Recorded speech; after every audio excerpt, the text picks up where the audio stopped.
Աստվածաշնչյան ընթերցանություն ամեն առավոտ Չարլզ Սպերջեն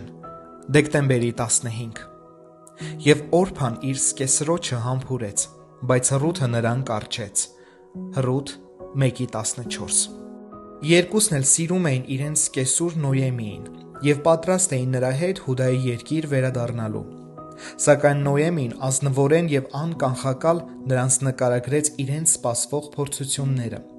համոզելով վերադառնալ Մովաբացի ընկերների բայրացակամ և անկաշկանդ մթնոլորտը։ Ռութն ու Օրփան պնդում էին, որ իրենց կյանքը կկապեն Աստծո ժողովրդի հետ։ Բայց մի փոքր մտածելուց հետո Օրփան տխուր դեմքով համբուրեց սկեսրոջը և լքելով նրա ժողովրդին, նրա Աստծուն հետ վերադարձավ կռապաշտ ընկերների մոտ։ Իսկ Ռութը ողջ սրտով վստահեց իր սկեսրոջ Աստծուն։ Մի բան է Տիրոջ ճանապարհները սիրելը, երբ կյանքում ամեն բան հարթ է, իսկ այլ բան է դրանցում մնալը դժվարությունների և փորձությունների մեջ։ Ցուցադրական բարեպաշտության համբույրը քոռ կոպեկի արժեք չունի, իսկ ամեն օր ճշմարտության և սրբության ճանապարհով Տիրոջը հետևելը բնավ հեշտ գործ չէ։ Իսկ ինչպիսի՞ն է վիճակը մեզանից յուրաքանչյուրի պարագայում։ Քո սիրտը ապավինո՞ւմ է Հիսուսին։ Զոհը պարաններով կապված է զոհասեղանի եղջյուրներին։ Սաղմոս 118:27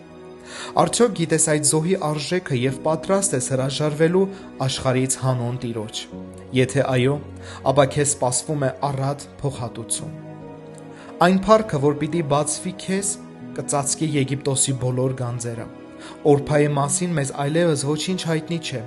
Հեշտ կյանք ու վայելքներ փնտրելով նա գնաց դեպի խավարը, որտեղից վերադարձ չկա։ Սակայն Ռութը մտավ պատմության մեջ և բնակվում է երկնքում, Աստծո գթացությունը դարձած, լինելով արքաների արքա ամենաանվանի տոհմի ներկայացուցիչը։